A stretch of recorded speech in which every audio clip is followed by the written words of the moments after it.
से high court का ये फैसला आया कि इमरान खान साहब को जो है ना अस्पताल मुंतकिल किया जाए, उनका इलाज किया जाए, उनकी सेहत ठीक नहीं है, तब से सोशल मीडिया पर मैं बहुत सी वीडियोस देख रहा हूँ कि नून लीग के हजरात जो है ना इमरान खान साहब की पुरानी वीडियो शेयर कर रहे हैं, जिसमें इमरान खान साहब नवाज शरीफ के बारे में कह रहे हैं कि मैं अगर उसका जेल से जो है ना एसी उतरवाऊंगा, वैसे करूंगा, ये कर दूंगा, वो कर दूंगा। मतलब कि यार देखो, जो वक्त गुजर गया सो गुजर गया, अब पुरानी बातों को छोड़ो, आगे बढ़ो, माफ करना सीखो। देखिए, हम जब तक दूसरों को माफ नहीं करेंगे, हम आगे कैसे बढ़ेंगे? अगर हम इसी तरह एक दूसरे के खिलाफ नफरत फैलाते रहेंगे, लोगों के दिलों के अंदर नफरत भरते रहेंगे, तो पाकिस्तान कैसे आगे बढ़ेगा? ठीक है, इमरान खान साहब अपने इक़्तिदार के वक्त उन्होंने ये बातें कर दी थी, तो इसका मतलब ये नहीं है कि आप सारी जिंदगी उनको जो है ना बार बार इसी बात को लेकर उन पर जो है ना वो तनकीद करते रहे कि ये इमरान खान साहब ने उस वक्त ये कुछ कहा था। अगर आज उन्हें इलाज की जरूरत है तो उन्हें इलाज जरूर मिलना चाहिए।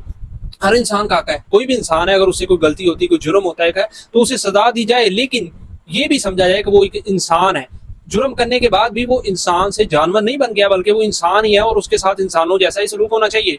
ठीक है, आज अगर इमरान खान साहब बीमार है, सेहत ठीक नहीं है, अगर हुकूमत उनके साथ नहीं चल रही, हुकूमत उनका इलाज नहीं करवा रही, तो हुकूमत बिल्कुल गलत कर रही है। अगर इलाज की जरूरत है तो हुकूमत को बिल्कुल ये चाहिए कि उनको उनका इलाज का हक दिया जाए और उनका इलाज करवाया जाए।